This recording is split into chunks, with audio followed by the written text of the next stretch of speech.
pag-ibig, ang igawa sa pusong may ligalig.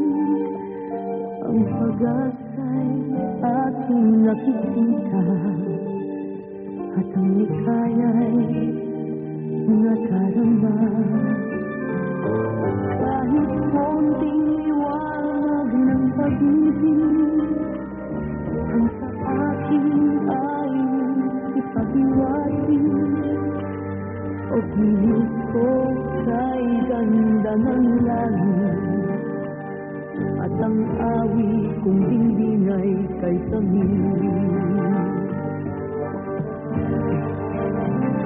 Kahit konting pa.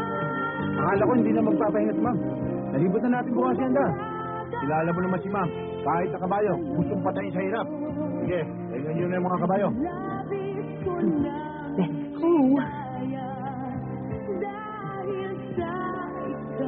Bot! Sumakay uli! Sakay uli kayo! Kahit konting pagtingin, kung manggagaling sa'yo, ay labis ko ng ligaya, dahil sa ikaw ay mahal ko.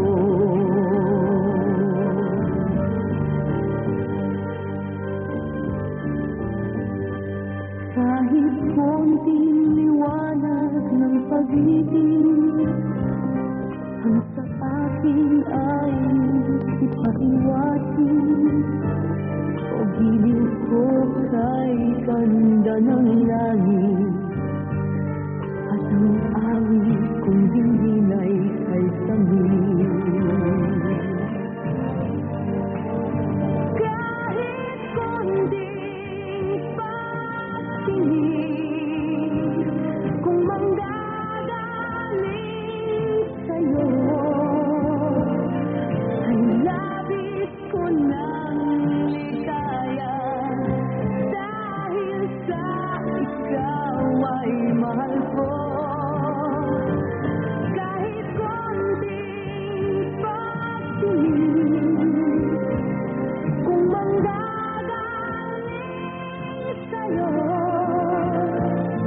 ay labis ko ng ligaya, dahil sa ikaw ay mahal ko.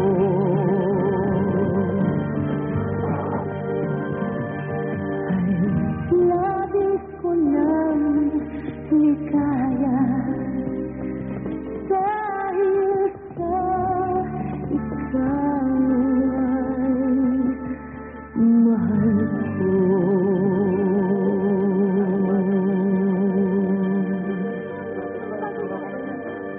O, lagay mo yun doon. Papa! Hi!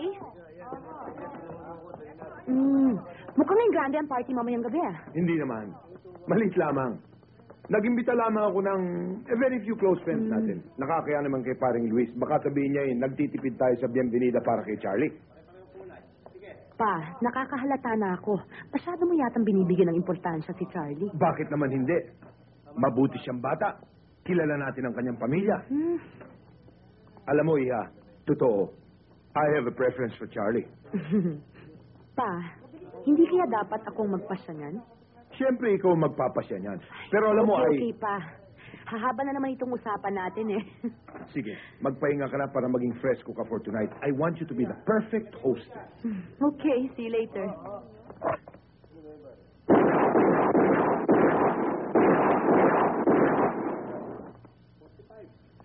Lalo yata gumagaling si Charlie Boss, ha?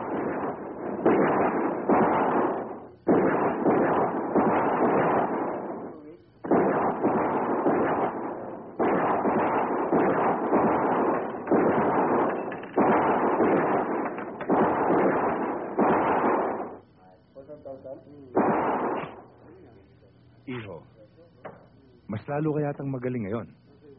Dapat lang pa. Eh, nung nasa San Francisco ako tuwing weekends, nagpa-practice ako sa Englewood Shooting Club.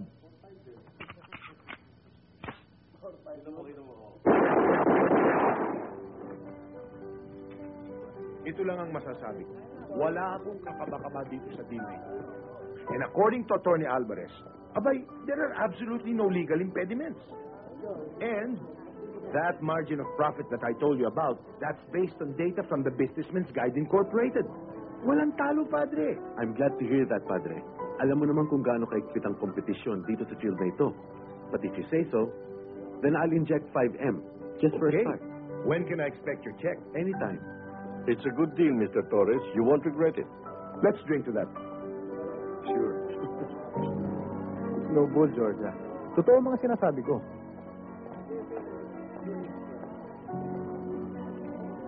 Huwag kang matatawa kung sabihin ko sa'yo nung nasa New York ako, araw-araw ikaw ang lagi nasa isip ko. How touching. Matagal mo nang sinabi sa akin yan, di ba? Sa mga sulat mo, tsaka sa mga phone calls. But it's true. At hindi ako mapapagod na sabihin yan, kahit oras-oras, dahil totoo. Ay, Charlie. Ikaw pa rin ang Charlie na nakilala ko ng mga bata pa tayo. Polero, four-flasher, and self-centered. Katulad mo rin. Impetuous, hard-headed, but beautiful. Pareho lang tayo, Georgia. Kaya bagay tayo. I think we're meant for each other. Ay, naku, ito na naman tayo. Charlie, hindi pa ako handa sa mga bagay na yan. Right now, my career comes first. But who knows? Maybe later. Hindi okay na tayo. Charlie naman. Kumain ka na nga muna at baka naman gutom lang yan. O sandali ha, akit na muna ako. Excuse me. Sabihin mo nga sa akin, Damian. Kailan ba ako magiging miyembro ng Zaragoza family? Huwag kang maingay. Baka marinig ka ni Dionisio. Alam mo naman yan, makaluma. Eh bakit? Beauty ka naman ah. Ang hirap kasi sa'yo, pinangangakuan mo ko, hindi mo naman tinutupad eh. Hoy! Saan ka pupunta?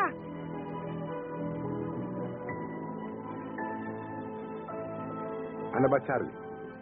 Mukhang tagilit yata ang balikbayan, ha?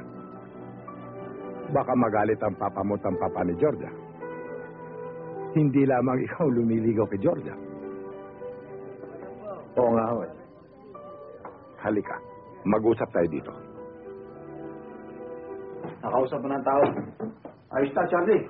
Mga professional tungkiw ako. Sabi mo na ba plano nila? Alam na nila. Ang oras ng pangangabayan ni Georgia, siya magpapahinga at ang magiging hudyat, 3 putok. Alam nila gagawin kapag nakita ka. Basta't kailangan, lumabas akong bida dyan. At huwag nila sasaktan si Georgia, yun ang importante. Easy na lang nila ang gulpi ko sa kanila. Ha? Alam na nila yun, Charlie. Kaya't nasisikat ka rito. Pare, kailangan ma-impress mo man lang si Georgia bago siya bumalik ng Maynila.